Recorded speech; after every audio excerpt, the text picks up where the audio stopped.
Yo, what's going on, everyone?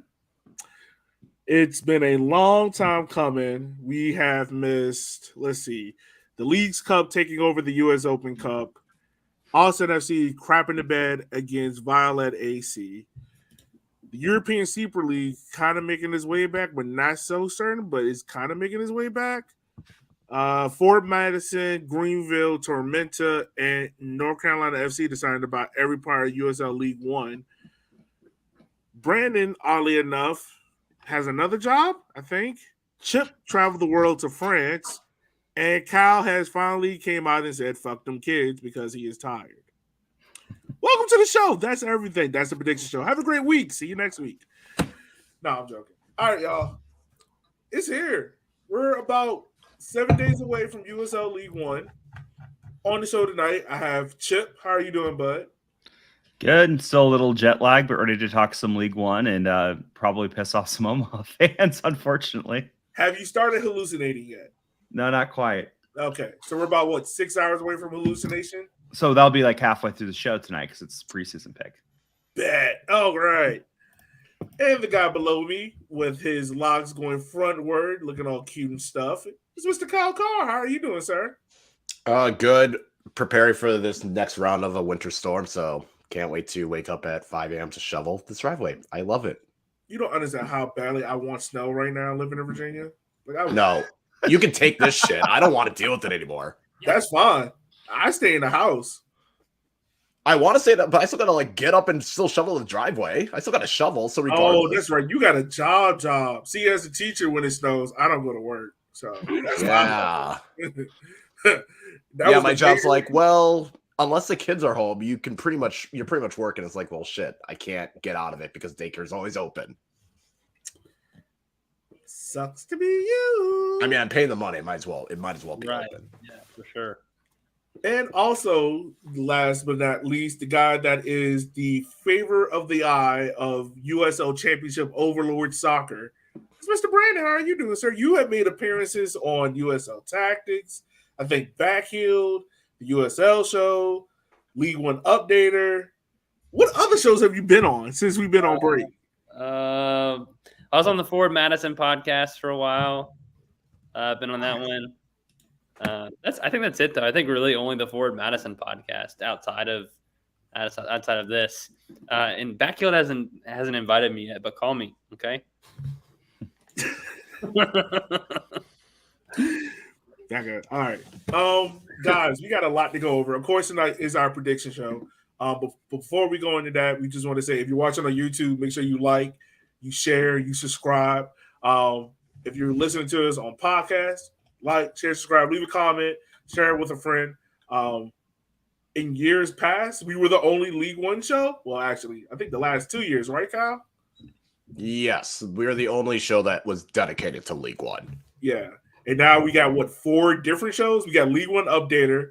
We got League One on the Rocks. And we have League One Under the Sea. Yes, the protagonist one, yeah. So, okay, I got to ask this. I haven't listened to the protagonist one. I've listened to all the other ones. But the protagonist one, is their theme song Little Mermaid expired? Like, it has to be if it's League One Under the Sea, right? No, it's just a dad joke. Yeah, no. It's under the championship, under the sea. Yeah. But I'm saying, then the color's steel, so it's. But the theme song has to be Little Mermaid-esque. Oh, I mean, the brand is definitely nautical. It needs to be fixed. Hold on, time out. Chip, you didn't understand what I was talking about? No, I thought you were yeah, I did not. You both came at it from different angles, which are both correct. Chip is coming through with the wordplay dad joke aspect of it, under the sea, sea for championship, which is correct. And Yogi, you're coming from it from a literal, this is branded nautical under the sea. I just need Sebastian the Crab to come out there. They're both right. It's there. Okay, all right. The ones I've listened to didn't have it. Well, they need to fix it though. Hey, y'all fix that next episode. Right, I need that.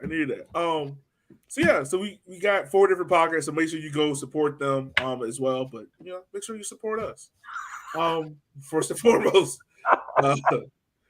But guys, before we get into the beaches and everything like that, I think we got a lot of league news to talk about. We got U.S. Open Cup, some cool things that are happening there. But look, it's the little one. He's back. He just popped right up. Right. It looks so disappointed in the background. She's just like, God damn it, just take the kid. It's like this has started again. Right. Sterling's like, I'm going to flip over this laptop and ruin everything you do. All right. I'm sorry getting distracted because we're trying to do the show quicker this year. We got U.S. Open Cup news to talk about. We have jerseys that are possibly coming out. We got some stadium updates, team updates. Chip, I'm going to toss it to you first. What is some league news that everyone needs to know and keep up to date with, sir? So something that I just saw, it's been a long-running joke on this podcast that USL to Portland has just been one giant like merch selling scheme. They actually had an interview out today with the president of their team, which we've retweeted with a semi-snarky joke. As well as the comment of they are planning on finalizing a stadium deal and joining the league in 2024. So that would make them the third team announced if that gets done here in a relative fashion. So, super exciting way to kind of announce that that's actually happening instead of how it's been before, where it's just, here's their merch line. Go buy a Forest City shirt or something. So that'd be cool if that gets done. Another new part of the country where there's not a League One team, and another person for us all to plan away days to. All right, Brandon, sir, any League One news you need to keep up outside of Backhill contacting you through your agent? Yeah, contact me. My agent, my wife. You can contact my wife. That's all my books. I think I work for all our agents. Let's see. I don't have anything today that I can think of. Nothing that is more exciting outside of that USL to Portland thing. I think having a new team is going to be the biggest thing I can think of. All right, Kyle, sir, anything on your end? No. Although, I did talk to Kristen Cheney. So he kind of talked about pretty much his upbringing. He also, for those that are curious, did talk about what made him choose Madison over Fresno, or like what motivated it. So I will plug the work I did at New Dogma. We did talk to Kristen Cheney. It'll be out tomorrow. I think it's interesting for those that are kind of wondering what the hell potentially happened. Oh, I can't wait to listen to this. That's awesome. Yeah, it's a long episode. I will forewarn everyone. It is long. I mean, hey, aren't all podcasts long episodes? I mean, yeah. Kristen Cheney, now that I've met him and talked to him a few times, he is definitely like, he's going to be like the guy that tries to keep it all together. He's an easy guy to talk to. So. All right, there we go. Well, that's the exclusive, y'all. Let's pivot real quick. U.S. Open Cup is starting, I believe, in 2 weeks. Correct? March 22nd, 24th ish. Yep. Also got some exciting news out of that BR Football, the former home of the Champions League, were still holding. I mean, that's still holding. Steve Nash was telling us football tactics, which. Still, I can't wrap my mind. That man went from telling us Champions League tactics to coaching the Brooklyn Nets. Still don't get it. And he failed at both of those things. Anyway. Horribly. Horribly. Like, I remember they did a whole segment on this man being a Spurs fan, and it was the most depressing thing ever. But so their USL Championship, or really US Soccer, has struck a deal with BR Football to stream all the football matches live through their app and on YouTube. The downside of that is they are not doing, 70% of the third round games? Yeah, it's stupid. Well, it's not like any of them. There's 4 League One matches in the second round they're doing. I think they're doing 6 or 7 in the first round, and then 8 of the 24 matches in the third round are being televised. Yeah. And then it's left up to the other teams of these lower division sides that's already not on big budgets or any budgets at all to kind of stream their matches by themselves or provide any kind of update. Which honestly, though, if you're the home team, why would you even do that? It's like, you want to see us? Come pay $10. You can come down and watch us Tuesday night. Right. Like, why would you? So it's like the onus is almost on the away fans because, so Omaha is playing El Paso. I gotta imagine there's not a lot of El Paso fans coming out to Omaha. So it's like, how are you gonna watch the game? Like, is El Paso even gonna send someone to live tweet it? Probably not. I mean, if you're an But MLS, yeah, I was just gonna say the matches that involve USL teams. But Chip, go ahead and finish what you're gonna say. and I was just gonna say, if you're an MLS team in the third round, why would you even tweet about the game if you lose? Like, if let's say hypothetically Omaha wins, and the Chicago Fire come to Omaha, like, I mean, don't even post a graphic, send MLS2 guys, and if you win, you post something, say on to the fourth round, and if not, you just pretend it never happened. Be like, we're pretending for the League's Cup. Yeah, it's like there's not on TV. Like, you didn't see this match. Like, it just seems like a real big setback, especially because those early rounds are the rounds where we're going to see upsets, whether they involve the amateur teams and USL 1 and C are USL 1 C teams over an MLS team or anything like that. So it's kind of unfortunate because, especially as a lower league fan, those are the ones that I want to see, is because I want to cheer for all my fellow lower league teams to knock off teams from the higher divisions. Yeah. But yeah, so the teams in USL 1 now get their match featured. Lexington and their match against Louisville, which is smart. I would definitely do that. NOCO against Colorado Springs. NOCO beat them last year, so it'll be interesting to see if that happens again. And then Greenville and Phoenix, where I think that's going to be an intriguing matchup because Phoenix most of the time has been a consistent Western Conference contender, and then Greenville's gonna have to go there. It'll be interesting to see how they handle that. And then the last one, Richmond Kickers against Cleveland or Lionsbridge. That will be the other featured match. So those are the ones that involve USL League One teams. Okay. Yeah, it just seems like a deal that when I first saw it, I was excited because I was like, all right, cool. Most important thing, like, oh, it's free. Like, it's not behind a paywall. But the more you read the details of it, the more you see it, you kind of feel like they waited to the 11th hour to really put something together where if they would have took the time to really do this, why not put this along with CBS? Where they already do a lot of the CONCACAF coverage. They have NWSL. Just lump, U.S. soccer into that, start off with the third round. They're going to have the whole live, like 24/7 channel or app, whatever, the Golazo stuff. Yeah. Put it on there. Well, I think the real thing is HBO probably just said, yeah, we don't want this. And so they had to shop around for somebody to do something with it. And I'm guessing Bleacher Report was the only bidder. Yeah. Would be my guess. I don't know. It's sad. I mean, it is disappointing. Hopefully things can improve because it seems like ESPN, Fox are kind of pulling back their soccer coverage.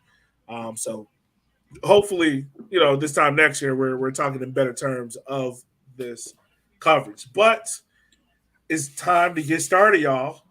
It's prediction time. So we have a couple of questions that we have all done our predictions for. We did a fan survey that I was personally surprised on. We got a lot of engagement on. Left our predictions. Kyle's making that face because there are some predictions in there that we have talked about.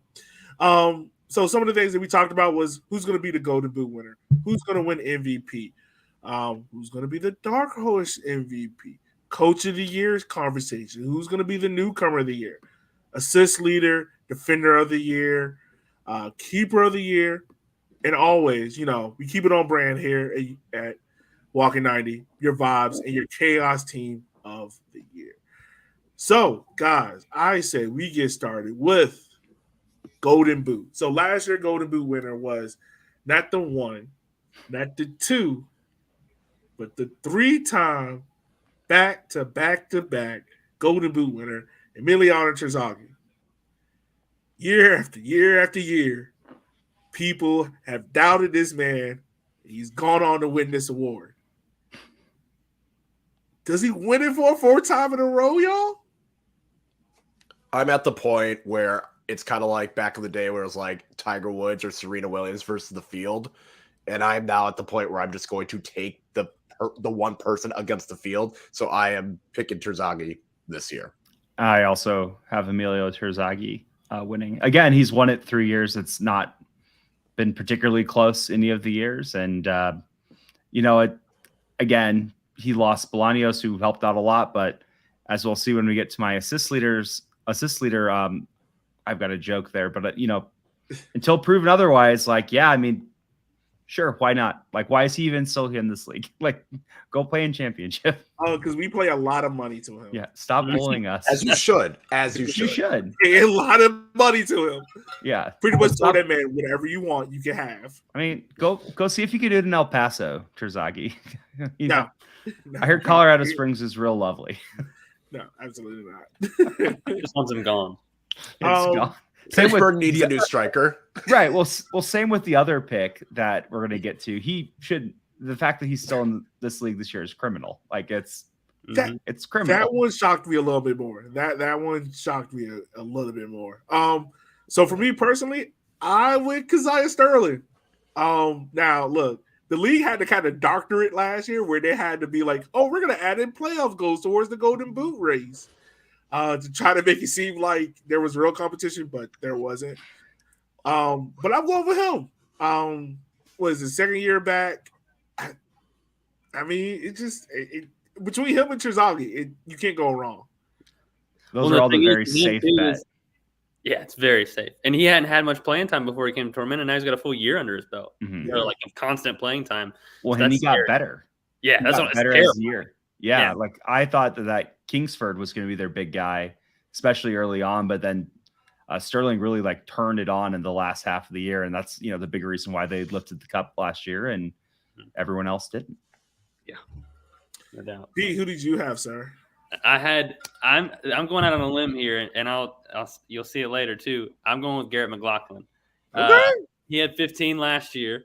That's 2 off of Terzaghi, and I think that if anything, with one of the most creative players and Luis Perez coming in, and the like Shaq Adams and Olix being back, I can't see him not getting more goals. So I Yeah. think that'd be Hey, crazy. look, he was my pick. I think he was my pick last year. He was Like, your he- pick last year. He was. Yeah, he came close. He came close. Yeah. So So it's I not think he can bad. get it here.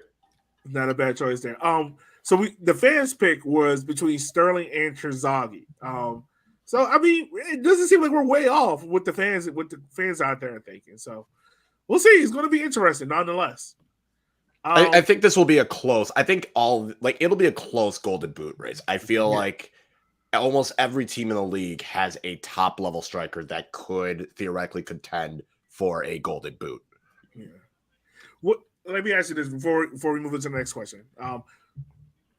Real quick, give me a number that you think will win the Golden Boot race this year. Chip. And we added 2 goals. So last year was 17 for Terzaghi, right? Mhm.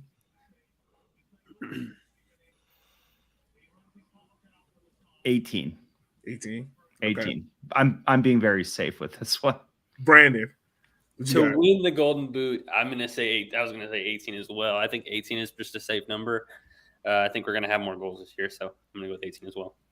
Kyle. I legit think 20. I think someone will get to 20 this year. I don't know who, but I feel like someone's going to get to 20. What's the record? 22? Brett Terzaghi? In a season? Yeah, I think it's 22. I don't think anyone's gotten past 20. I think I'm going to look. I'm going to I look. think Hold on. it's 22. Terzaghi has the record though. Yeah, I know he has the yes. record. So is it 22 though? That's what I can't remember. Checking. Well, this is what I'm going to say. I think 22. Oh, 18. It Yeah, is 18. Terzaghi is 18 in 2021. Okay, that's what it is. I'm going 22. I think 22 wins the Golden Boot this year. Just with the extra games added on. And we're not talking about guys that just came in. We're talking about like guys that have been here for a while. Terzaghi, Sterling, McLaughlin, possibly Cheney. I'm going 22. I think 22 can do it. It would be interesting. All right. So now we move on to the same guy that's won the MVP back to back to back. The first ever 3-time league MVP in U.S. soccer history. There was a little controversy around that, especially on my end, because I was going Bolaños. Like I had that written in. But for MVP, y'all, I'm going to start off with the fan pick. The fans picked Keziah Sterling. 3 out of 4 of us picked Keziah Sterling. The only person to differ was Chip, and he went Terzaghi. again, last year Terzaghi wasn't even the best guy on his team, and they still gave it to him. Like, I don't know. This league likes giving goals to the person who scores a lot of goals. If I have Terzaghi as my Golden Boot winner, and I think, as we'll talk about later, I have Richmond pretty good this year as well. It's pretty hard not to give it to him just based on the previous standards that the league has used. Like, I don't know. It's not like they're just going to give it to Arthur Rogers with 4 goals and 16 assists on a 8th place NoCo team all of a sudden. Look, even his own coach said, I don't know if y'all saw the little video they did where they got their awards.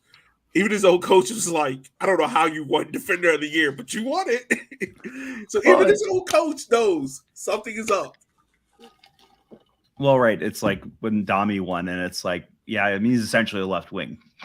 Like at the end of the year when we played our best, he was at left wing. And Madison's new left back was our left back, whose name escapes me at the moment. Jacob Kroll. Right. Yeah, Kroll was our left back. I forgot. I'm sorry. I'm jet lagged still. The loopiness has begun, folks. Chip was just tired of being wrong. That's why he's picking Terzaghi for everything. Well, right. I mean, I'm just that's Defender of the safe Year, thing to do. Terzaghi.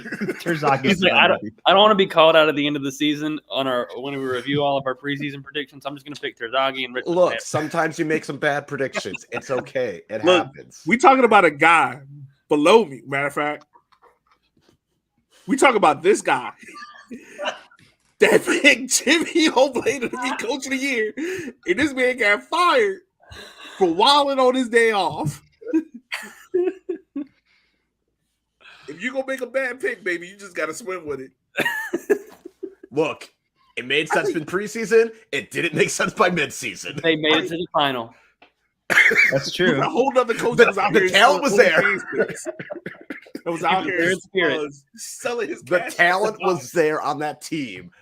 The coach was just getting out of pocket. That's all. Yeah. Hella vibes. Hella vibes. Uh, Oh man.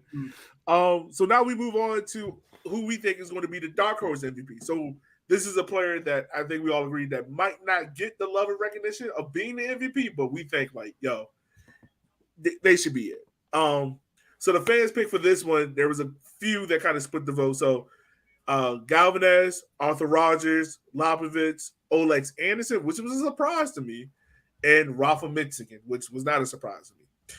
Me personally, I went for Neil Vigneault. I think he's going to have an amazing year this year.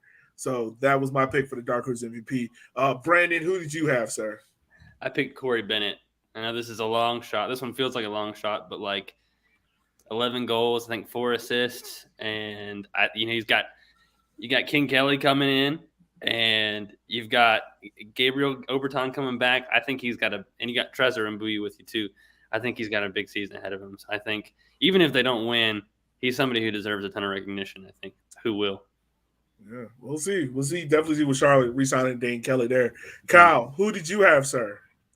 I had Christian Chaney because I legitimately think if he is in the running for Golden Boot, if Madison plays to the level that is kind of expected and he's kind of at the forefront, he could make a late charge for it. It's going to kind of remind me of Aaron Malloy, where it's like, Aaron Malloy was a finalist and that Madison team did not do as well. So if you can get someone that is in Golden Boot, if he's in Golden Boot contention and Madison does well, he is someone that could potentially be up there, in my opinion.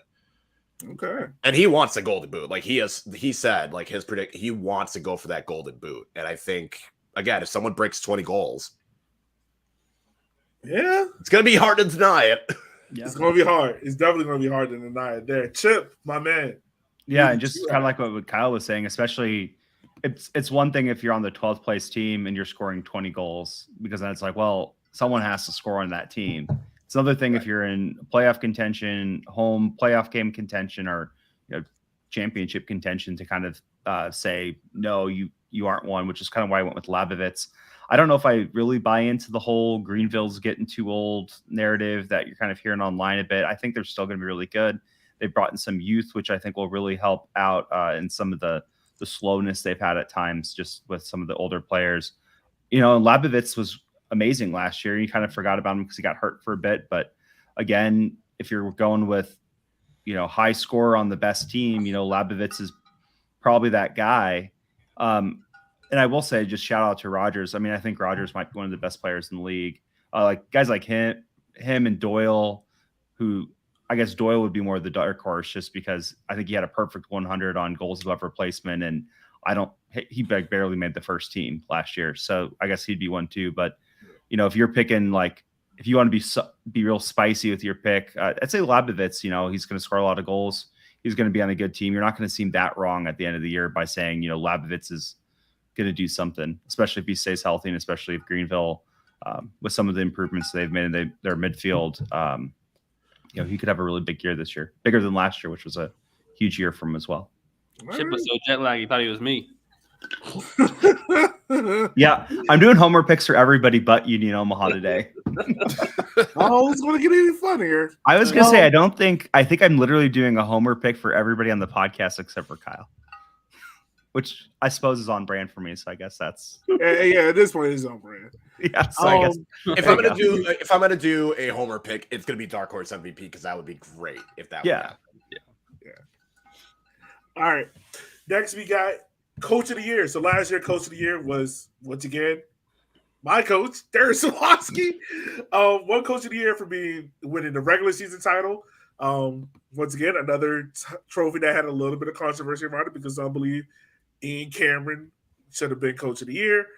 This year, the fans predict that John Bradford from NCFC will be Coach of the Year. So, me personally, I went with Mark McIver for one Knox just because I really like that roster build. And I think this is a team that can compete in USL League One. And if they are in that upper tier, I think you got a good run for it. Chip, what do you say, man? Who do you have as your Coach of the Year? I have Bradford. I think, again, NCFC's been kind of the butt of some jokes the last 2 years. They've finished last their first year by a lot, and this last year by not as much. But, I think they're building things the right way. They're building up this youth talent pipeline, which is starting to pay dividends. They have some good guys on the team. They're bringing in some more experienced guys as well. I think a lot of us have them in the playoffs this year at third, fourth. And, I think this is the award that the league's gotten wrong consistently. Mim should not have won it when he won it. It should have been our friend down in Tucson last year. Ian Cameron should have won it. And this year, I think John Bradford should win it if he's going to do what we all think he's going to do, taking a team that's been the whipping horse of the league, like literally the last place team both years, like the worst team, and turns them into a playoff contender. Like, why wouldn't you win? Like, you should win is what I should say. You should win if you do that. And I don't think McKeever's a bad pick, though. Again, USL 2, first year in the league. If you make the playoffs, if you are hosting, that's a great one. But, I think it's dumb that it just kind of goes to the guy who wins first place. Like, that's silly. Like, especially if you're like kind of meeting expectations. When you meet expectations, you shouldn't be the Coach of the Year. That should be kind of expected, not, Yeah, you're absolutely right. Brandon, sir, who did you have? This is my always homer pick. I'm going John Harkes for this one every time. Next, Kyle, who did you have? I also there. Look, there's nothing to explain there. It's old man Harkes. Yep. It's old man Harkes. There's nothing to explain there. Yeah, I also went with Mark McKeever just because I look at Coach of the Year and I view it as relative to expectations. Like, are you exceeding the expectations that was set for you? So for me, I feel like Knoxville is going to have a pretty good year.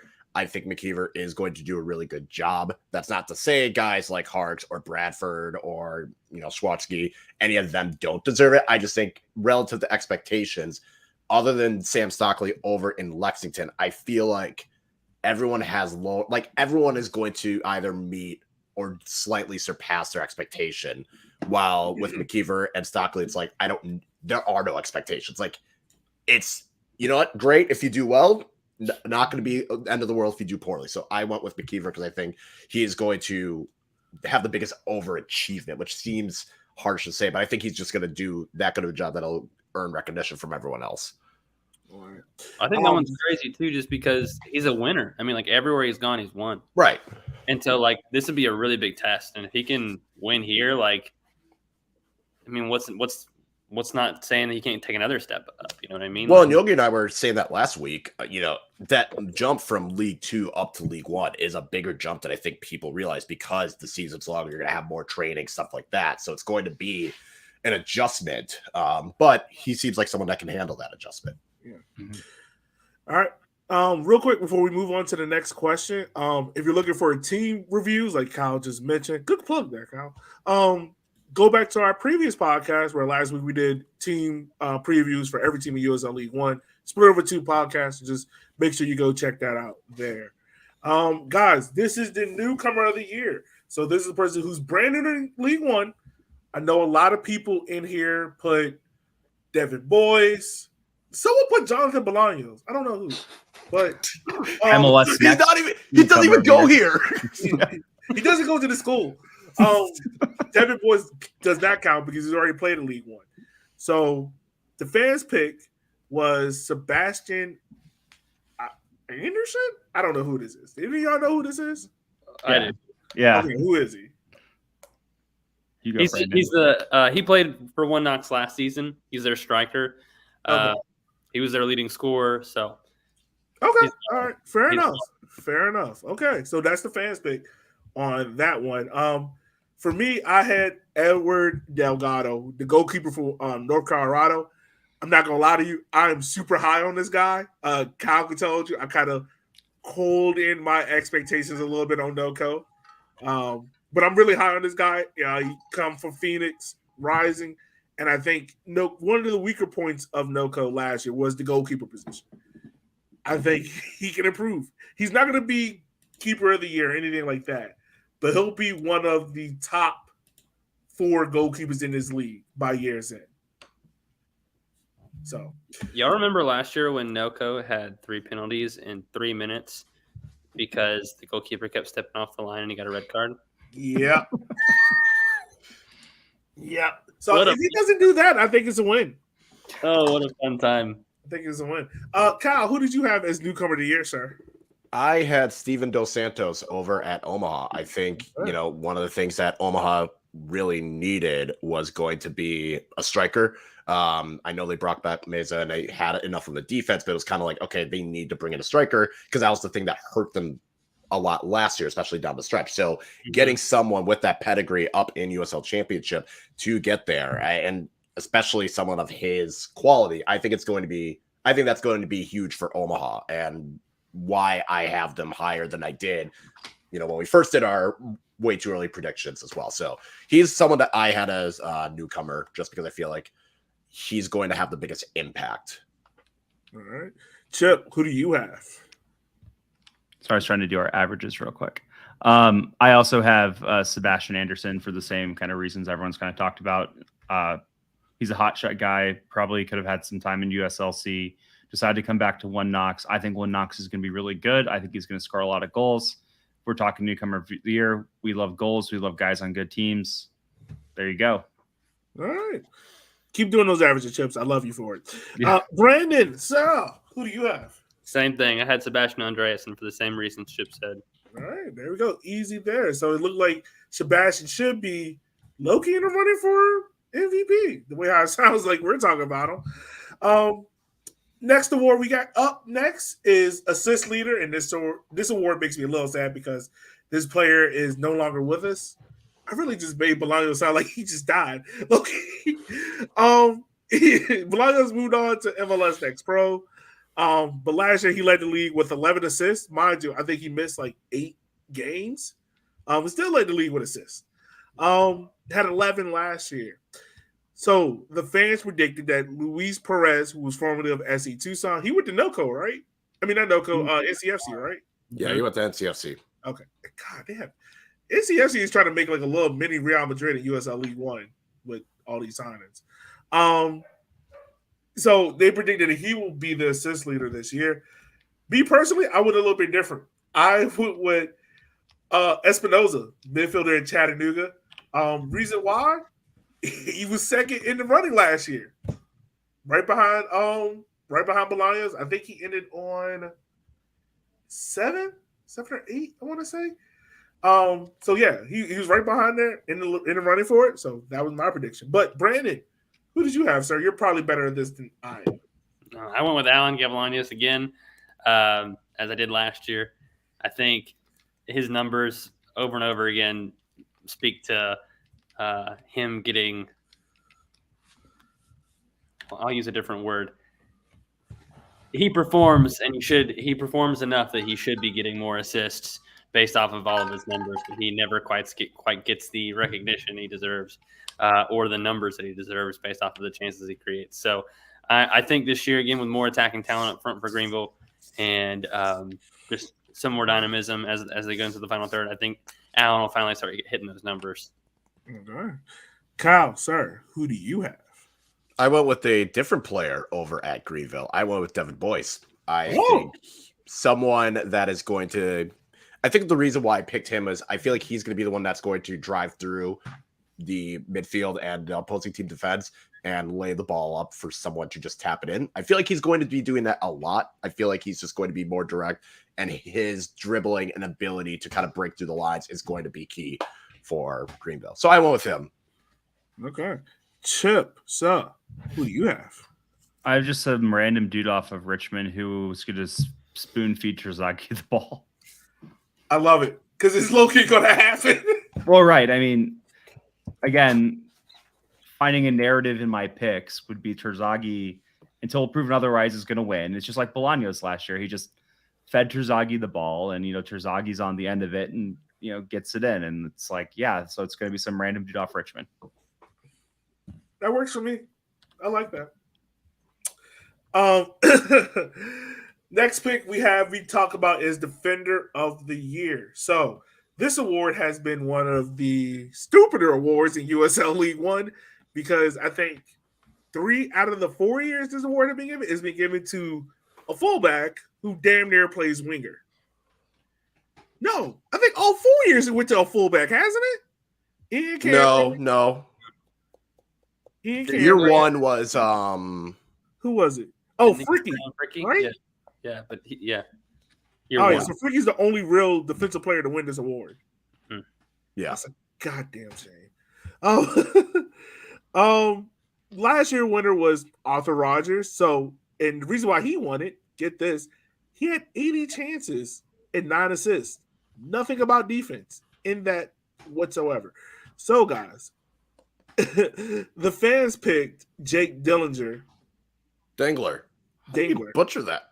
I did. God. Wow. Just want to, I'm back in mid-season form, baby. Back to butchering names and messing up. He is the fans pick for Defender of the Year.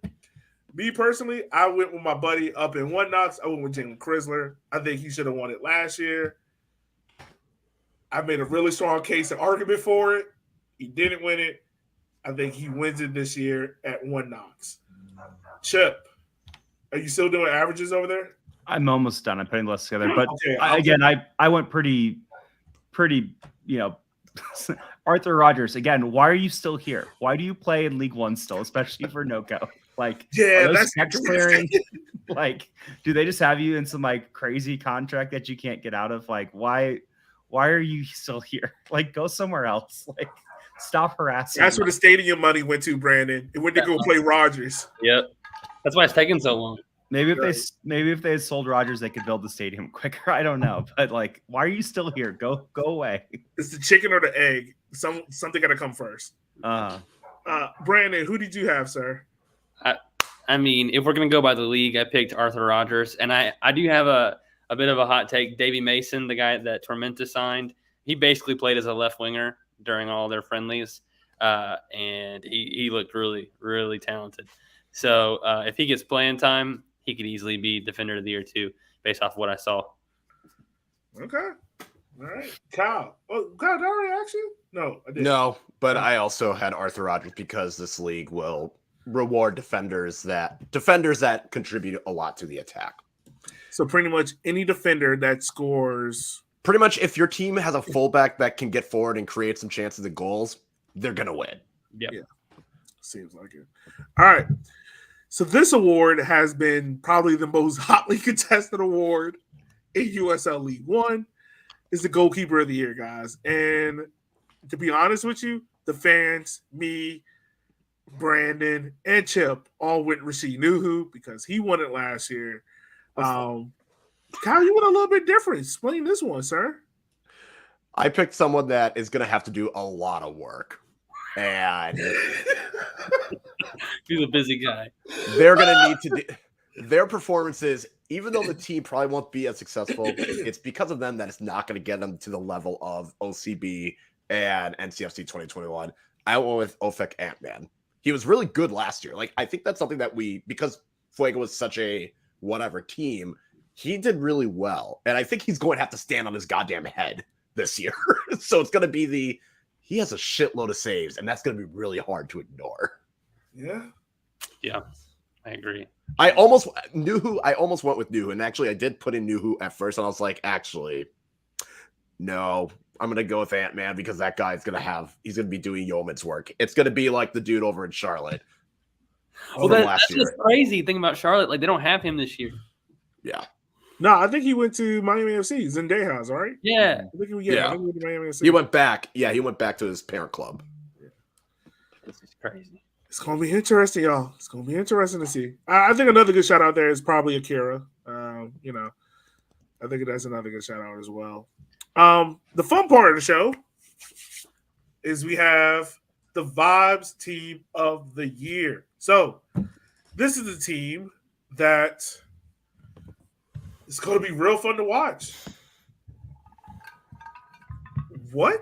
Thanks for joining us, Peter North. Thanks, Peter. Anyways. Wow. That's all right. All right. That's a wow. Who the fuck gave Jimmy Weekly's login? Wow. Garbage yard. Jeez. Woo. Okay, back to the show. Myers. Matt is totally right here. TJ Bush and Rachel Israel. He's Yeah, not wrong. you're right. He did Not push wrong. y'all. I'm not gonna lie. That's one of the more surprising signings. And we probably when we talk about next week, we preview the games. But what made wow. All right. Jesus, All right. Gio, you work for a Keep team now. moving. Keep moving. Everybody keep moving. Nothing to see here. Well, that's the crazy thing too, is we talk about Pablo Yara. Was that you, Yogi? That was like, it's time for him to like make the jump. He's gonna be there with all with the Nuhus and the Akiras of the league, and then he just got the you didn't even get Wally Pipp because he didn't even like skip a game because he's hurt. He just got the old vaudeville Kane just got yanked off stage. This is why we can't do the show under an hour.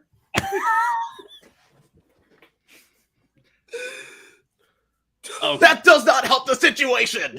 all right. All right. So, All right, I'm sorry. all right. All right, back to it. The Vibes Team of the Year. All right, Yeah, so this is a Vibes. team that is going to be super fun to watch. 3 out of us, the fans, me and Brandon, we picked Noco.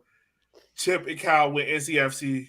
Brandon, what is your reason for picking Noco, sir? I mean, it's just fluid play. You know, like their fullbacks are going to get forward. It's going to be exciting to watch. It's going to be fun to watch, even if they're getting scored on and things like that. It's just going to be a fun team to watch. We've got a lot of really talented players. We can't cut this out; it's live. So I think that NoCo is just going to be that team that's going to bring the vibes, even if they don't do as well as everyone else. They're a lot of fun to watch. So yeah. I mean, my reason was I think Power was going to take that next step. This team really reminds me of how Richmond was set up 2021, where it was like a one-man show with Terzaghi. That'd be great. You got Arthur Rogers there, but it's really like, and by the way, real quick, before we go forward, all of us just want to give our best wishes to Para. Give our best wishes out to him. For those who haven't seen the news, he had a diagnosis that came about during the offseason this year. I don't want to put that out there for him. I want him to kind of share that story and share what has happened. But personally, we just wish him all the best and hope that he has a speedy recovery coming back to the team. So, For sure. But Chip, Kyle, NCFC? You first Yeah. go. All right. I think NCFC added a lot of good players. And I think you add Luis Perez, you add Mikey Maldonado, you bring back McLaughlin and Olex and Shaq Adams. Like, you have a pretty good attacking core of this team. And I think they're going to be a fun team to watch. I think they're going to be improved. I think they're going to be a team that is going to be easy to watch because the style of play, and that's not including, like Nelson and the freaking like 17-year-old that they have. I'm drawing a blank on his name, but like they're going to be a very entertaining team to watch because they have very entertaining young attacking players. Okay. Mhm. Yeah, and I think it's a lot of the stuff is like kind of the same reason why so many fans have liked Tormenta recently over the years, because they're just a team that did things the right way. They're in a small city. They build guys up through their academy system and their USL2 team. So when they won, like I don't think really anybody besides the Red Bulls fans had much to complain about, because it's like, well, they're doing things the right way. NCFC is kind of the same. They've been a little slower in doing it than Tormenta has. And they've, like we've talked about earlier, they've been not great since they joined the league. And a lot of that's with the youth. I know I've made a lot of jokes about them being the juice box gang and, their moms dropping them off to games and, them not being able to play weekday games because they have, algebra class next morning, but them coming around, and it seems like this is the year they take the quarter. Like Kyle said, they have a lot of fun players. It's going to be a lot of fun to watch. And I think it's going to surprise a lot of people who maybe didn't pay attention this offseason when their team gets ran off the field by NCFC and they're like, what the heck happened? And it's like, well, it's just like Tormenta last year. They were a good team. We were telling people they're a good team, and they really surprised people, blew people away, and played some really great soccer. And it's going to be a real cool story if they can live up to the expectations that we are about to put on them. All right. So, I mean, can't go wrong with that. Can't go wrong with that. I think it's going to be fun. I'm trying to compose myself and get back together. Wow. All right. That transition when you're trying to give best wishes to Paro as that was happening was really difficult to keep a straight face. It was. All right. So outside of vibes, we have the chaos team. So this is a team that's going to be all over the place. Things are going to be super duper bad. Not super duper bad, but it's going to be all over the place. I think we have 3 consistent picks. The fans picked Lexington FC. Brandon, you also went Lexington FC. I did. Me and Chip went Fuego. Kyle went Chattanooga. So, I'm sorry. Okay. Brandon, Lexington, why are they the chaos team of USL League One? Well, there's so many players in their team that are completely unknown. You know what I mean? There's so many unknowns to this team. Most of them have spent time in NISA or at the college level. And, I mean, you've got only a few that have League One experience. I think they have the opportunity to cause a ton of chaos for the league just because we don't know what's going to happen. They could end up in 12th place. They could end up in 4th place. You know what I mean? Like, we don't know the ceiling of these players. A lot of them are talented, but we haven't seen them play on a consistent level. So that's kind of where I see Lexington being that chaos team where they're going to probably shake things up and just randomly cause a lot of trouble for teams. But it'll be really interesting to see where they actually end up. So your pick is not so more where they're going to be in the standing. It's more so of like how tactics-wise they can cause a lot of chaos. That's not going to be the playoffs, but they like the team that's 6th, 5th place. If they played Lexington last month, they can knock them out. No, I definitely think it's more just tactics and also just not knowing the ceiling of their players. It's just they're so unknown compared to a lot of the other teams where we kind of like have an idea of what's going on.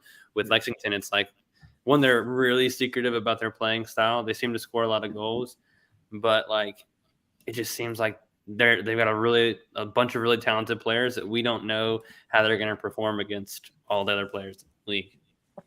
So I'm really excited to see how it actually turns out for them. All right. Chip, I'll let you go first, sir. Fuego, why do you have them as your chaos team? I think it's going to be a shit show over there this year. That's why. I mean, I don't know. I guess let me be a little bit more charitable. They had a lot of off the field stuff last year that a lot of us didn't know about because there's not a lot of Fuego people. We kind of found that out about the end of the year where there were some fan protests that there's all these crazy beer things, all these crazy parking things. They're not playing in the same they played in last year. They're playing in like 1,000-seat stadium this year, which it could be really cool. They theoretically should sell it out because they averaged over that last year. And again, like they have some weird signings. Like it's like when we'll get to this in a bit, but it's like I don't know. Like I don't know what to make heads or tails out of them, but yeah, they lost like all their good players. Like I just think it's going to be one of those like who knows what the hell is going to happen there, and then watch them mysteriously put it together for like a 5-game stretch and just like absolutely ruin somebody's playoff hopes. Yeah, I mean I'm kind of agreeing with you, Chip. Like I listened to El Fuego pod today. Mm-hmm. It kind of seemed like it's kind of like the same things that have been plaguing them last year. It's plaguing them this year. Like the parking, the stadium issue, concessions, the somewhat inconsistent communication for the front office. Fuego's also lost a lot of key players. Victor Flock has like Hornsby's in Richmond, Cheney's in Fort Madison, and forever, like those three outside of Hammond were the key parts of Fuego. So it's kind of like, all right, who are you replacing to bring in to elevate you to that next level? And your team kind of faltered. I mean, you had that hot stretch during the summer, but the start of the year, I mean, I'll take that back. That started the kind of end of the year, kind of faltered and fell out. So that's why I have Fuego for. I think they're maybe one of the weaker rosters in USL League One. I will give them this though. I think they will be one of the better home performing teams just because of that trip out there to Fuego. I think that can help them out. But outside of that, I'm never high on this team. I don't like the style of football that they play. Yeah. Kyle, your pick, sir. I went with the most obvious. I don't know what the fuck they're going to do because they might get a red card every match. I went Chattanooga. I mean, and especially with a new coach and they lost all their players, like I have no idea how long it's going to take that team to gel. Like it would not surprise me if they went on a hot streak later on in the season because they finally get everything up to speed. But you bring in a coach late and you lose a lot of your key players, especially in the attack. I mean, you still have, like, they still have good players, but I just don't know what we're going to expect out of Chattanooga, especially early on in the season. Well, especially with how tight the league was all last year, if you all of a sudden get a hot hand late on, you could all of a sudden find yourself in the playoffs, and even as a 6th seed, you could win. Yeah, very much so. So now we get into where we think each team is going to rate in the end of the year. So this isn't the power rankings that Nelco fans were so upset of us about, and I think I pissed off the good God Ivan Parra because he called us clowns. I think he was not happy with us. He was not. I mean, in fairness, they had like 2 guys signed. They had 4 players. Yeah, so so it's like one of them. Yeah, it's like what? Also, this is the way too early. Like it's called way too early for a reason. Chill, everyone. Yeah, Omaha fans are not happy. Omaha fans were not happy. I think the only fans that were actually happy was Knoxville and Tormenta. Yeah, like, yeah. I think so. I think they were the only ones that were happy. Everyone else like, what the fuck? Why would you have this team this high? Right. I'm like, it's way too early, and you have 3 guys signed. I don't know what to make of you. I don't know what to make of your roster. Yeah, you barely have a pickleball team, so just pipe down. Like, I'm sorry, Charlotte. You had no defenders. You still have no defenders. Like, what do you want me to do? Right. Even Charlotte Independence, the main account was shading us. I'm like, you have 4 guys. Why would I put you first? What? Who is defending? Jesus is friends. Who's playing? Like, you're going to have to forfeit. Forget defending. Who's playing the game? Right. That might be better for their scoreline anyway to just forfeit every game. 3-0 every single game. That might be better for them. All right. So we start off with Richmond. I'm just going to read it off and then we talk about the averages. So pretty much everyone had them in the top 4. Outside of Brandon. Brandon had them 4th. I had them 3rd. Kyle had 2nd. Chip had them 2nd. The fans picked them to be 3rd. So that overall average to be 2.8. Guys, does that feel on track for Richmond real quick? Like how we feel about them so far? Yeah. Yeah. Okay. All right. So now we move on to Greenville Triumph. Myself, Brandon, and Chip had them as number 1 overall seed. I feel like I'm talking about NCAA March Madness with this going on, but we are rating them to be the number 1 seed going into the USL League One playoffs. Except for Kyle and the fans that both agreed to have them 4th. And the average rating of them is 2.2. So how do you guys feel about them? Look on track. Kyle, you had them at 4th, so explain that to me, my friend. I think the biggest reason was there's the concerns about striker depth and goalie. Mm-hmm. I think there's still concerns that I have around that. If Labovitz isn't firing or gets hurt, I don't know who steps up and scores the goals for them. You're asking a lot out of the midfielders and to contribute. And also, I don't know who's starting a goalie.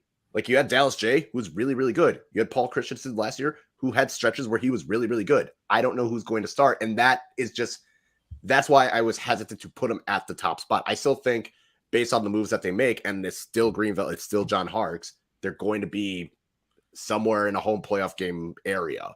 I just figured with the teams I had ahead of them, I felt more confident in because their holes are not as glaring. Yeah. And 1 through 3 were all very, very, very, very close in the picks. So yeah. And I think again too, it's that narrative of is Greenville old, is Greenville washed? And again, I think Ryan making the Devin Boyce joke, ha ha ha, funny. But I think that's a great point. Is they have brought in some players to kind of give them a little bit more of a spark in the midfield. They have maybe one of the best strikers in the league, and they're a John Harkes team. I think they've figured some stuff out with more of the counterattacking last year, and it's hard to bet against the pedigree that they have in League One. If you're picking the most successful team since league started, I mean, hard to say it's not Greenville. You could make an argument, but Greenville's probably the most successful team so far in this league. Yeah. All right, next up, we have Union Omaha. All right, so this is how it went. The fans picked them to finish 2nd overall. Chip had them at 6. Kyle had them at 6. Brandy, you had them at 5th. I had them at 7th. Where'd the fans have them, Yogi? Where'd the fans have Union Omaha? They had them 2nd. Okay, but I'm just going to say, in our chat, I saw the results, and I said, tell me that Omaha fans were not heavily swaying this poll without telling me. Oh, and this is exactly why. Oh, yeah. There's another fan base that heavily had an influence on this, and we'll talk about them later. Oh, 100%. 100%. Well, so look, I'll explain it. I had them 7 just because my main reason is Jay Mims isn't there anymore. And I don't know how this team is going to play. And Jay Mims I think there's an art style to using your environment in part of your tactics. And Jay Mills was probably one of the best coaches in USL at doing that. With that narrow baseball pitch, he used it to his advantages greatly. And it transitioned so well that even when they went on the road, it still worked. I don't know what I'm getting out of this coach. And also, he came late. I just don't know what I'm getting, And it really seems like they're switching formations based off the signings they've made. And it's gonna be really interesting to see how that goes. Like they could be that 6th seed, but I just see them just slightly falling out. Yeah, and I think again, my comment with Omaha and having them so low is they could be a lot higher. I certainly hope they're higher than a 6th seed. I hope they win the league. Like that's the first thing I'll say is I hope they win the league. But I would also say if you want us to blow sunshine up your ass, Union Omaha fans, this isn't the right podcast. There's other podcasts for that. But with Omaha, you have a bunch of question marks. Like you said, the biggest one is Jay. But then you look at the second question mark, and that's the whole defense, which is what made them so good. There's only one returning starter from when that was running at the best, and that's Nuhu. You lost Ryan Jiba to the draft, and he's in Minnesota now. Who knows what Dalton Knutson's doing? It looks like Alice Touche retired. Bawa has just gone completely missing. And we've signed a bunch of guys, and a lot of them look really good. But again, that's a cohesion. That's a unit where you need a lot of cohesion. You need a lot of experience. You need guys that play together. And could they be really good? Yeah, like 100% they could be good. You know, you look at some of the signings, like Mueller brought in for the left wing. Like he's great. Like he was really, really good at Tormenta. There's a reason he went up to championship, but there's also a reason he's back. And along with the fact that brand new coach, we don't know how he's going to play, everything else. And then of course with Omaha too, it's the attack. Like you brought back a lot of guys in the midfield in the attack last year, but Omaha had one of the worst attacks. And yeah, Santos looks like he's pretty good. He had a lot of success at the Rowdies, but will that translate to USL 1? We've seen so many guys come down from USLC, and you think they're going to be better because they were in championship, and then they just are worse than guys fresh out of college. And I think that's, you know, part of what makes this league so crazy is it's guys could literally come out of nowhere and get really good. Guys literally make a giant jump in year 2 and are awesome. Guys fall off in year 2, and it'll just be interesting to see what happens. And again, like I think with Omaha, it's more of a question of there's teams with a lot easier path forward than Omaha, and Omaha just has a lot of question marks. Until some of those questions get answered, it's kind of hard to justify ranking them higher up. Chip, you just poured out your whole heart there, sir. Well, I know I'm going to get this app. Luckily, like everybody's at the season ticket holder event, but I know as soon as this comes out, I'm just going to get my fucking ass dragged, which is fine. I stand by. I think I explained my thoughts very well. If you think they're higher, that's great. That's fine. I'm not saying you're wrong. If you think they're lower, you know, that's great. That's fine. But I don't know. There's a lot of question marks, and until we get some answers in the upcoming games, and especially I think the El Paso game is going to be a real show of what's going on. The Knoxville game on April 1st is going to be a real show of what's going on, because I think a lot of us have them ranked pretty high. Until we get some of those answers, I think Omaha is going to be in a position they're not used to and have to, you know, prove to everyone that they are the Omaha teams we've had the past 3 years, and they're not, you know, something else. But you know, hopefully they're up to it. I would love to see Omaha win another championship. Like that goes without saying. Like, so don't say I don't like Omaha. I want them to win, but you know, again, I'm not going to blow sunshine up your ass just because we root for the same team. Right. The good news is that if they lose to One Knox on the 1st, you can just chalk it up to April Fool's Day and just pretend like nothing's wrong. They're resting for the Open Cup against El Paso. It's just a joke, yeah. And I think that's something that we should mention is Union Omaha is undefeated in the preseason. So things are trending up. They're scoring a lot more goals than they did last year. And so there are a lot of things I think that are trending in that direction for Omaha positively. And it's a matter of translating the preseason into what goes on during the season, which, you know, again, the preseason means a lot if you're winning all your games, and it doesn't mean a lot if you lose all your games, but ultimately there's no trophy for winning preseason. There's only a trophy for winning the playoffs. Unfortunately, because there should be a regular season trophy as well, but that's a different discussion for a different time. Right. All right. So let's go and let's get it. All right. So next is Forward Madison. The fans had them ranked 7th. Tip, you had them ranked 7th. Kyle, you had them 3rd.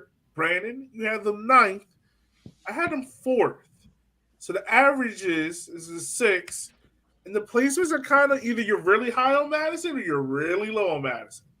Why do you, real quick, guys, why do you think we have that disparity between some of the picks? You mean besides the fact that it was majority Omaha and North Carolina fans doing the fan poll, so that's why they intentionally had Madison lower than they probably would? You can't tell me that's not a fact with the fans. Yeah, like, 100% with the Omaha fans. I mean, I bet I had them a lot higher than most of the Omaha fans voting for them in the fan poll. I mean, that's an improvement. 7th place is an improvement. I think, again, you know, there's a lot of potential when you have a new coach, but after you get 2nd, 3rd year, especially when it's kind of the same guys, and I don't know, I think they made some good signings, but I don't know if they're necessarily the signings that are going to get them over the hump they've had the last couple of years, because I think the top 3 look pretty rock solid, and in the top 3, we don't have a certain team that we'll talk about here in a second. And, you know, there's teams that we have making a big jump. And unfortunately, I just think they're going to be on the wrong end of the playoff cup. At the same time, it's probably going to be again like this year, where even 9th place is probably playing for the playoffs on the last game. So it's going to be a tight league, and I think that's a sign of the maturity we have in the league now, the quality across league and players and coaches, that it's going to be tight. And I think that's a lot more exciting than the results we had for the first couple of years, where it was kind of like, yeah, we all know who's going to be good. Everyone picked Omaha to win in 2021. Everyone picked Greenville to win in 2020. It's like, last year was, crazy. And I think that's good. It makes for an exciting product for the fans. It makes for an exciting product for us to talk about. It makes for an exciting product to sell to investors and fans of the league. But yeah, I mean, I think 7th isn't necessarily bad. I just don't think that they'll get over the humps with the cards that they've added to the deck in the offseason. All right. Let me explain why. One is bias. That's why I have Madison so high. 2, Chip mentioned it, having a coach there for a second year, and I think they had a plan, and they went with that plan and made sure, okay, here's the players that we want to bring in. We want to bring in guys that have experience in USL League One. That's where you see bringing in Krull, bringing in Mail, bringing in Cheney. It's bringing in Stephen Payne. Like, they got guys that have the experience in the league, and that's going to, especially in that back line. Then it's, okay, let's keep the guys that were pretty good for us last year in Osmond, Wheeler, Omeniu, Derek Gebhardt, and Nazim Bartman. I think there's a reason why they only kept 4 players, and they would have kept Eric Leonard, but then he got the deal to Chicago Fire too, and can't pass up on that. I also think they are going with a smaller squad, so that should create more continuity, and it should. You're not gonna, even if they rotate, most of these guys are gonna be able to play with each other. So I think there is going to be a little bit more cohesion with this team, which is, I feel like when we saw Madison play really well in May and June, it seemed like that team was a lot more cohesive. And then as opposed to the end of the year where things kind of fell apart, and even the beginning of the year when things were disjointed. So I think having Glazer back for another year, he has the guys that he wants. He has a plan. He knows what he wants to do, and brought in the personnel. And when you bring in someone like Christian Cheney, I truly think he is going to be that big impact for Madison, where if he's not scoring goals, he's at least going to draw in enough defenders that someone else can hopefully contribute. So I also have Madison pretty high. I think they've underachieved the last 2 years, and I think it's time for them, and especially set pieces. They can't be worse at set pieces, right? Like, they got to do better. Not possible. You set a record last year.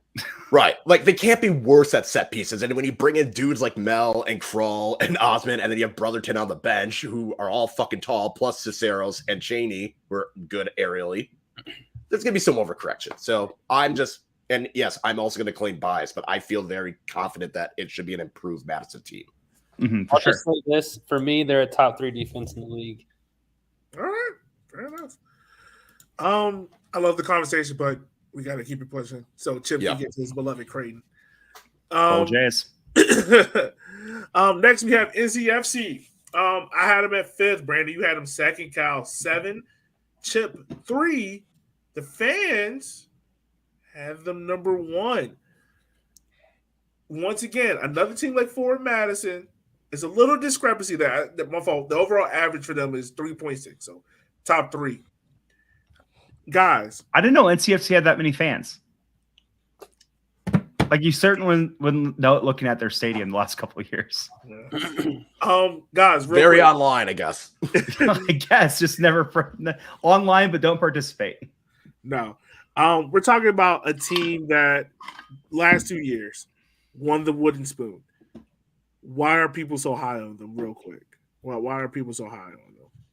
They brought in really talented players, like half the Chattanooga's team, and Mikey Maldonado and Louis Perez. Like, they brought in good players. And the thing is, like, the last few years, like last year, they looked good to start the season, and then everything fell apart.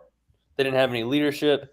And honestly, people like, their captain is a guy who played 1 total season in the league. He was 25 years old and played 1 season in the league before, and was actually in League 2 the year before he joined North Carolina. So, like, they had no leadership. No offense. They just didn't have people who had a solid mindset. And you're bringing in people who have been into the playoffs, like Navarro, like Minsikin, people who play in a final.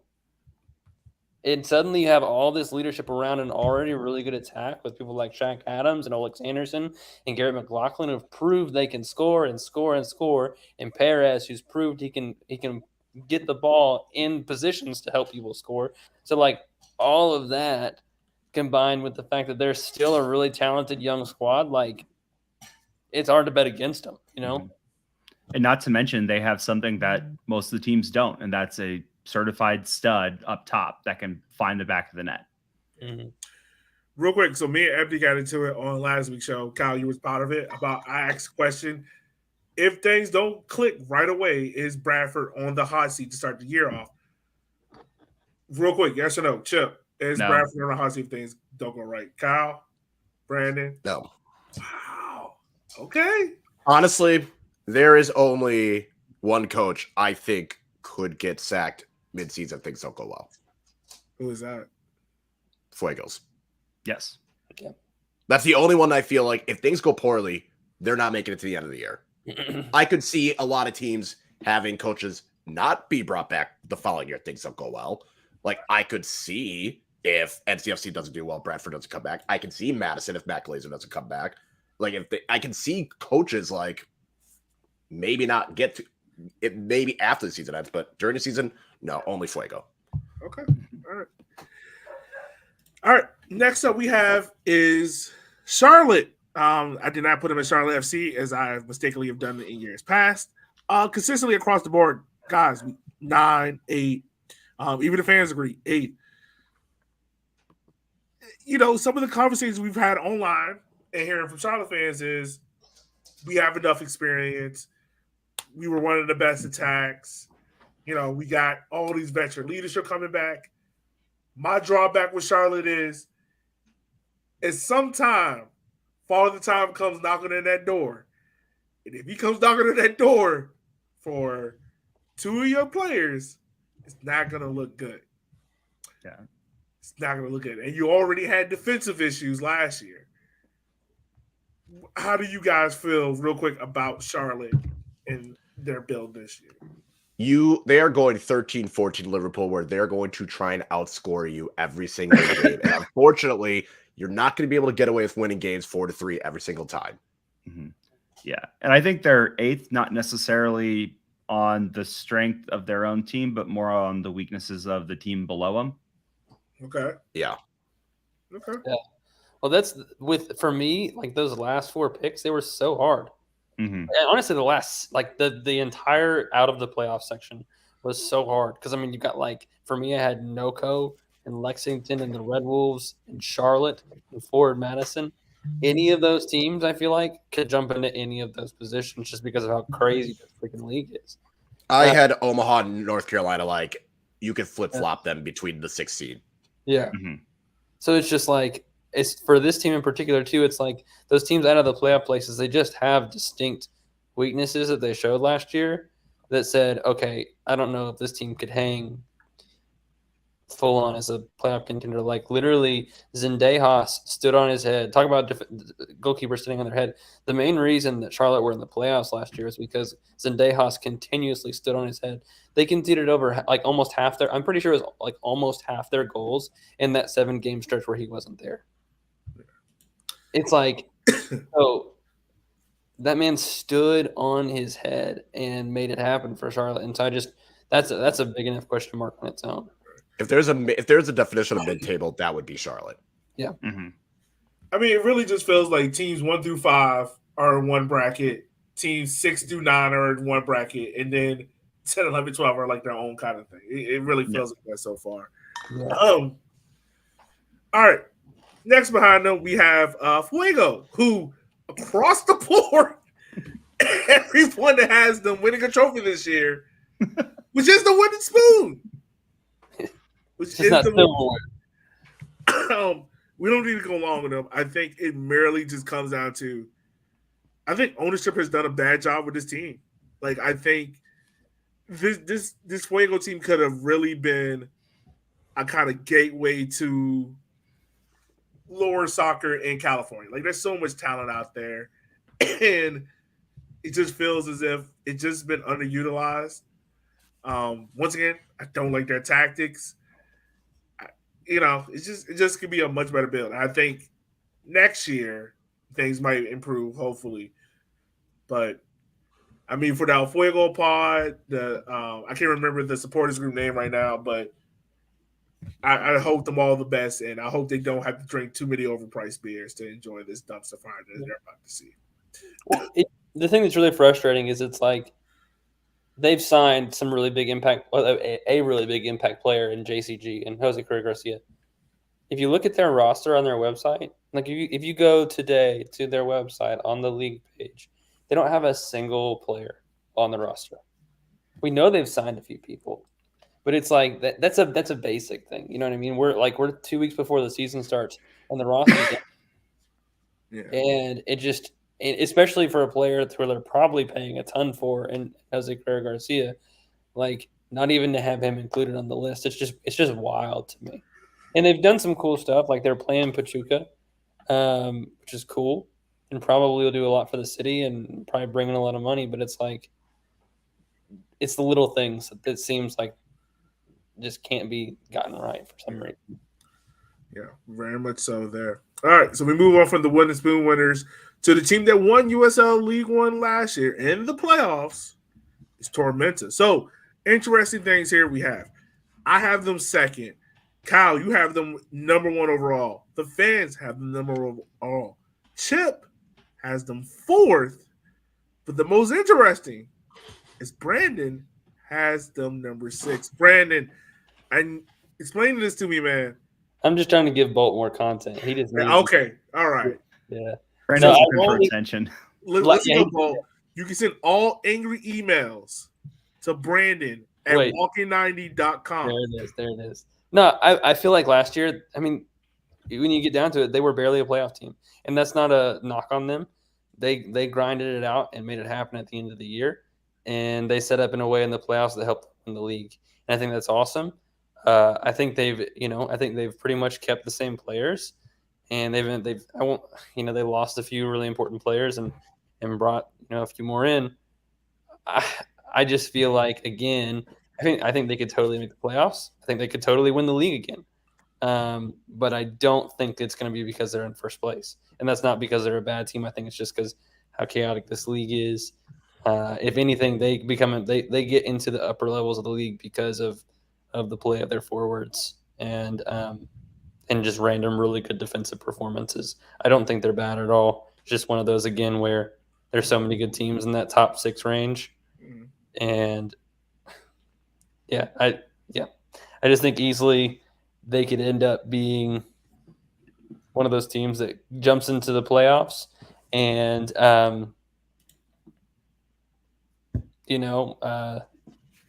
wins it that way. I don't know that they'll come in first. All right. I just go with if you win the title and you bring back a key core and the coach that were the reasons for you winning the title, I have you first until proven otherwise. That's fair. Yeah. Fair enough. All right.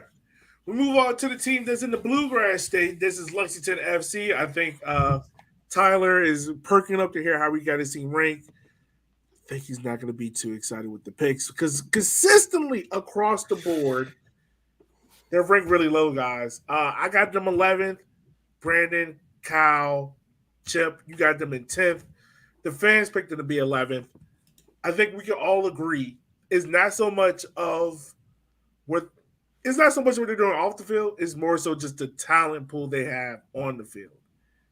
I talked about it last week, and I did my preview with them.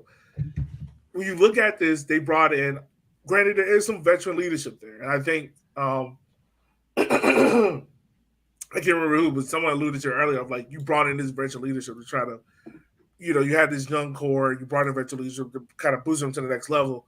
I think this is a good way how to settle in USL League One. I think Lexington focuses about bringing the youth in and developing it and making sure, they're just not a flash in the pan, but they can develop for the years to come. My concern with it is I don't think they have enough. And I don't think they have enough talent. Now, granted, they'll win some games and they'll knock off somebody in that top 1, 2, 3, 4 range. I don't think they have enough talent week in, week out to consistently compete in USL League One to be in the playoffs. Yeah. And again, I think a lot of it too is it's just like kind of with our commentary on Omaha is it's just a lot of question marks. It is a lot of question marks in their team. They've got a lot of college guys in. They've brought in some older guys. They brought in some NISA players, some guys from NISA Nation, and they brought in some older guys. You know, Don Smart's going to play there next year, and Guys, is Don Smart Dracula? maybe. Yes. Like- That dude played almost every 90 last year, and like even like he played overtime, you know, in Charlotte. And just crazy. That dude never stops. I'm trying He to is- think. Outside of Akira, is he the only person left from the original year? I mean, Mr. Cardio King. What are you talking Keegan. about? yeah, Keegan. He's still there. Right, is Keegan Fricky. is there. Oh, there is. Yeah, right. Fricky's still there. Yeah, Fricky. But was Keegan wasn't there in 2019, was he? I thought that was 2020 What? when he started. Who? Keegan. Am I wrong? No, Keegan He was was part. No, he was part of your 2019 team. Was Yeah. he? Yeah, Damn, you're a fan of the team. Don't I forget. know. I thought it was 2020 for some because reason. he was like the leading goal scorer until like the end of the year. Yeah, then you're Carlos right. Gomez took over. Yeah. Yeah. So I think it's Keegan, Smart, Akira, and Fricky.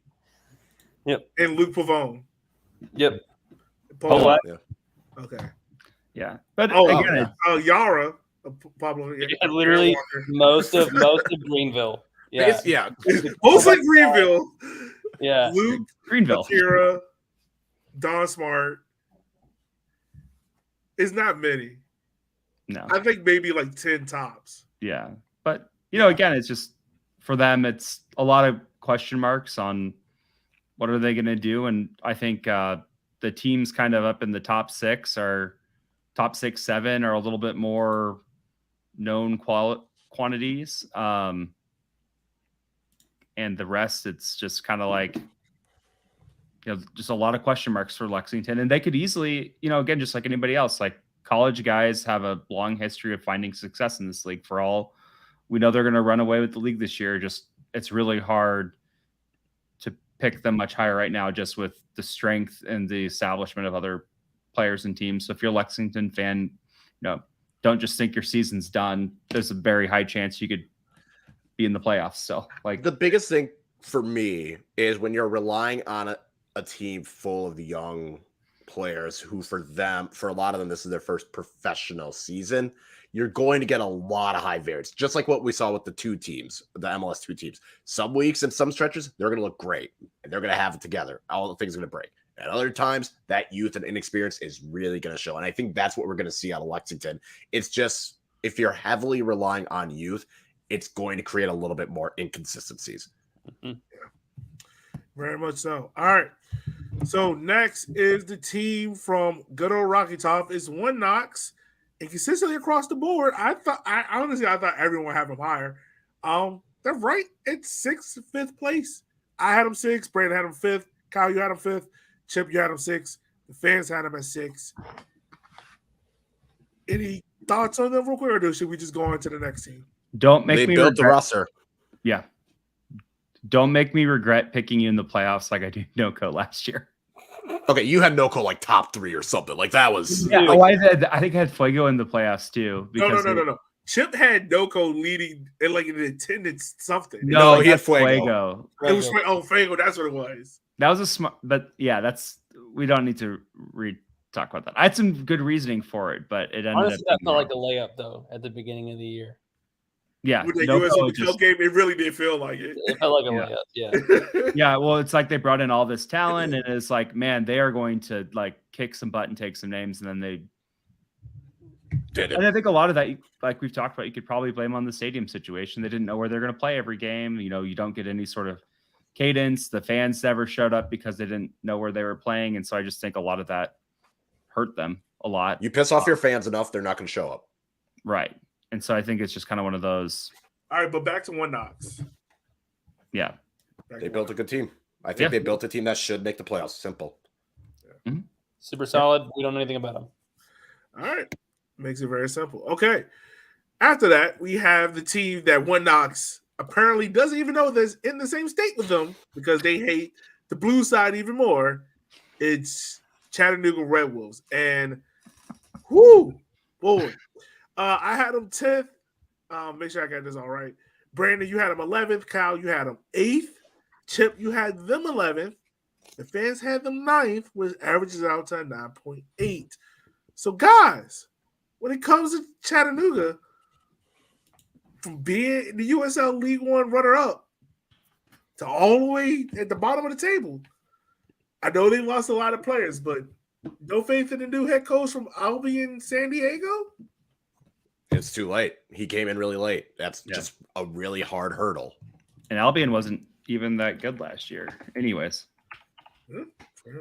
Brandon, anything on your end? Just so many unknowns. You never know. They've got a decent defense, but they lost so many attacking options. Though. Yeah. Also, I don't know if you guys saw it, but recently there's been talks about Chattanooga adding another 1,000 seats to their stadium, and the memes have been great. If there is a team that probably doesn't need to expand and add more seats, that is definitely one of them. So, in fairness, talking to Adam Bruce, who's on Chat Talk, a lot of it's the infrastructure that they don't have right now. So it's going to be bathrooms and concessions. So they're still using I think and don't burn me if I'm wrong on this, Chattanooga fans. Like half of you have me blocked already, so you can't do that. But my understanding is only the suites have bathrooms right now, and everybody else use porta potties. Mm-hmm. So this is them adding a place to put permanent bathrooms and concessions. And then Maybe they're they just should have done that if you make at the beginning. Why don't you add that? Whatever. They didn't have lights when they opened the stadium. Do you think they were going to have bathrooms? Which I just don't know how that's even up to code, but it's Chattanooga, so who knows what's going on there. I just don't understand how you go into the stadium and think, oh, yeah, let's not have bathrooms. Yeah, and I think it's locker rooms and facilities too, because I know, I don't know what the situation is now, but like the players in Union Omaha in 2020 who didn't have a lot of nice things to say about Chattanooga for a lot of reasons. They were like, we changed in a shipping container and we hated it so much we just went and changed on the bus instead. So and next, building facilities. Next is a team that literally plays their first 8 games on the road. Is NoCo. It's gonna be May. This is the team that Kyle talked me off a ledge with because I had them 4th in my first rankings. But I kind of downplayed it a little bit more. I got them 8th. Brandon, you have them 7th. Kyle, you have them 11th. Chip 9. The fans have them at 10. So, guys, is this not? We don't think NoCo can get over the hump? Do we think the obstacles they have to come up with the stadium and the road games to start the year off is just too much to overcome? You're missing Para. You don't know where the fuck you're playing. You're starting on the road, and almost everyone else got better. Mm-hmm. Which again, it's a real shame because I think it's a really good coach. They have really good players. They have Arthur Rogers, who's maybe the best player in the league, and a lot of this other stuff is again going to be kind of the distraction and kind of lead to some interesting situations and everything else. And it's just one of those like, man, like if they could just get their poop in a group off the field, they could be just so good. But unfortunately, that's not the situation, which I'm sure there's going to be a team that this year that's very happy that they don't have their situation together. If NoCo does well, it's going to be because their defense did enough to get them to turn losses into draws. But it's just really hard to feel confident about them. I'm okay going out on a limb and saying they'll lead the league in draws. They'll be the Forward Madison of, what was it, 2 years ago that led the league in draws? Yeah. I think NoCo will lead the league in draws. I think they will be fine. Like a draw to them on the road will be like a win, and a draw at home will be like, all right, we can manage this. Like I feel like they're at that point. Yeah. Oh, go ahead, Brandon. I was gonna say they're kind of in the same boat as like Forward Madison and Charlotte for me right now. Like a lot of really talented players. I find that insulting. I find that insulting. The thing is, and I see why you say that. Like, but the thing is, they have a lot of really talented players, right? And you know that the end of the season is going to be probably really strong. And so that's where I'm like, the beginning is going to be horrible. It's going to be an absolute crapshoot as far as how they're going to get on. But when Parra comes back, you got Billy King settling in, who's a fantastic player and fits into their system perfectly. You've got a really good defense as far as helping get the ball forward. You got Arthur Rodgers putting stuff in.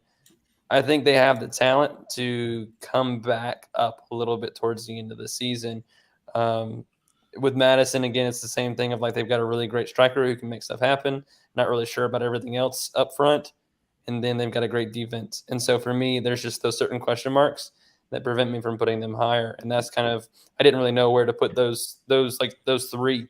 Like, honestly, Madison could have been 7th for me, just because I think with those question marks right now for me, that's what's keeping me from putting any of these in one particular spot. But that's kind of why I put NoCo a little bit higher, because I felt like, they could, with Parra coming back and Stadium could kind of settle in, and they could really make a really big push for at least not making. I don't think the Stadium will be done. You're probably right. I don't. You're probably right, but who knows? And I definitely see what you're saying, Brandon. It makes sense. I think for me, you talk about like that end of the season, like run. I think it'll be like a Tucson where it's like they just dug themselves too deep in a hole. Yep. I agree. I don't think they'll make the playoffs. Yeah. I just think it's too big of a hole that they're digging themselves in between with the uncertainty of the road. Mm-hmm. I think just losing Parra is gonna be huge. Yeah. No, that beginning of the season is gonna be absolutely like horrible. Yeah. I feel like it's gonna be great for everybody else. All right, so that is what the league prediction is. Kyle, do we have enough time to go through fan questions, or should we save those? I mean, that's up to you guys. I think we said the average, so let's just run down what the table is real quick, because that's on top of that table. All right, is the table up top? Yep. Okay, it's right above there. I have it with the team and the average. All right, so this is what the team table we think will look like at the season's end. Greenville will be number 1. Tormenta will be 2. There will be your top 2 seeds. Richmond and NCFC will be 3 and 4. Union Omaha and One Knox will be your 5th and 6th seed. Just missing the playoffs will be 4 and Madison and 7.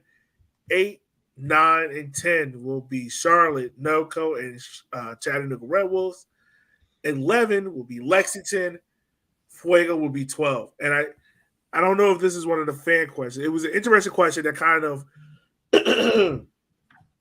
caught my attention. Oh, matter of fact, we can go to it. It was a fan question. So this one, it came from Benjamin Whitfield at that one FedEx guy, and he did ask, do you think the table will be just as tight this year, or will we see some more separation, kind of like Greenville in 2020?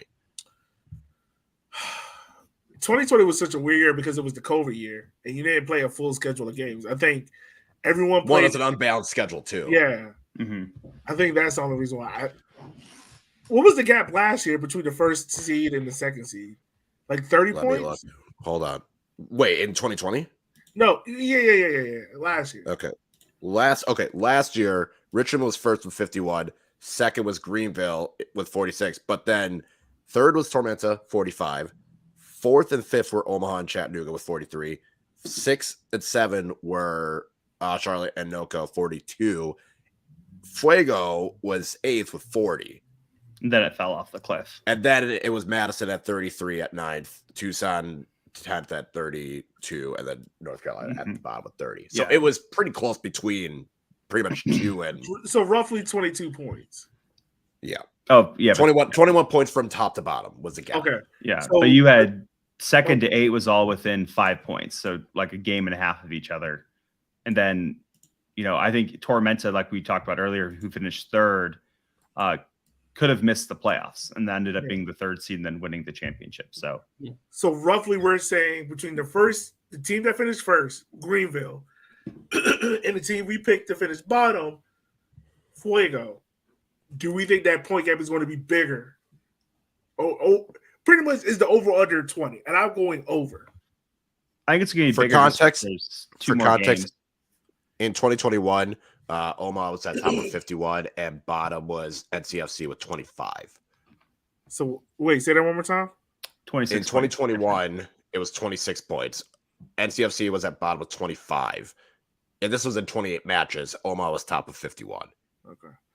So All it right. was a 26-point gap from top So to bottom. let's just make that over under 24. Chip, over under 24. Push. There's 2 more games. There's 2 more games too, though. So let's say over. There's 2 more games. So yeah, over. Okay. Brandon, Yeah, over. Kyle. Over. Fuego's not going to be good. All right. Yeah, I'll go to over. I'll take the over. All right. Do we want the other question? Yeah. Go ahead. Because I think it's a good one. From Mike Umberger at CLT_Charlatan. Which intra-league transfer will have the biggest impact on their new team? So like Mike Maldonado, Don Smart, Krista Cheney, etc. I think you can answer this question 2 ways. So for me personally, I think the biggest impact will be Don Smart at Lexington. Like just because now granted, they like I said, they won't win a lot of games, but I think Don Smart has been brought into there to be like a coach on the field. Like, and I think like he will really mature. Like you won't see the effects of it, Don Smart on your team till after he leaves next year, but maybe he'll leave to go to NoCo next year to play for them. Who knows? Maybe Don Smart plays for every team in USL. He'll go to Spokane. Maybe so. Who knows? He probably will. But I think he'll have the biggest impact just because I think he'll have that veteran leadership for that team. I don't think they haven't announced who their captain is yet, have they? I don't think really anybody has yet. Okay, I just wanted to make sure. I was going to say anyone. I would assume if any new teams, I'm not sure. I wouldn't be surprised if it was Kalen Fox or Don Smart over in Lexington. Okay, I just wanted to make sure. But I go Don Smart. I think, but the one with the biggest impact it has to be Rafa Mentigan, right? Like we talk about a guy that is low key put Chattanooga on his back to the playoffs. Yeah, and I think all the new toys he got to know NCFC. I think it's gonna be some fun. I would say either Krista Cheney or I'll say 3: Krista Cheney, Louis Perez, Mascherano over at Omaha. Okay. Mm-hmm. I'd throw in Kalen Fox too. I think he was one of the best players in the league last year. Tucson had that big resurgence last year. He's going to have the opportunity to play on a Lexington team that needs some help. But I think anybody in the league wanted him, and the fact that he went there is probably a big sign of his faith in what's happening there. And it'll be interesting to see, especially if they can live, or especially if they end up being pretty good. He's probably going to be a big reason why. Yeah, I'm going to say Cheney. If anybody is going to fix what was broken in Madison last year, it's going to be the guy who gets in really good positions in front of goal. And so, that was the biggest glaring issue. Madison's play was beautiful until you got into the final third, and then you're like, what the heck is going on? So, because they couldn't even get touches in the box. I think Cheney will be that impact guy who, if anybody can make a change on that team, he's going to be it. Because I think they've got everything else on lock still, like they did last year. They just couldn't get in front. They couldn't score goals. I think Jalen Chrysler will also be huge for Knoxville. Yeah. He's going to patrol. He's going to marshal that back line. If Knoxville is as good defensively as we think, it's going to be because of him. Mm-hmm. So there's a lot of answers, I guess. Yeah, there's a lot. All right. We have other listener questions, but we're not going to go over those because no one wants to listen to a 2-hour podcast. And I think Chip desperately needs sleep. The Jays are playing. I need to go see that. So. Yeah, I was going to say the other ones I feel like will be better later because so we'll save those for later. But focus. Yes. So once again, listeners, if you have listener questions, when we drop that tweet out early Wednesday or midday Wednesday, engage with it. How about Tuesday? Because it's more time to prepare. Yeah, we'll do it Tuesday. We'll drop the tweet out Tuesday, have you engage with it. And who knows? If we get enough listener questions, we might do a listener question podcast. Who knows? But yeah, guys, I think we did a good job of predicting the season. We know it's going to be wild. It's going to be wonky. It's going to be all over the place. USL Championship happens this weekend. And then next week, the real fun begins. The real fun starts. USL Leagues will kick off March 17th, NCFC versus Tormenta. I'm trying to get my way down there to hang out to see that matchup. I think I might do that. But guys, before we leave, any last things from y'all before we end the show? Be on the lookout. We're gonna be doing a lot of fun stuff. We're gonna have some cool stuff coming out. I would say just do that. And also, if I'm gonna be wrong, I really hope my keep of the year pick is gonna be the one that's like embarrassingly wrong, as opposed to some of the other picks I had. Brandon, Chip, anything from y'all? I just can't wait for Lexington to win the league this year, and all of us have picked. No, Fuego. If Fuego wins the league, we're definitely gonna have to be on the road. Yeah, and that's it.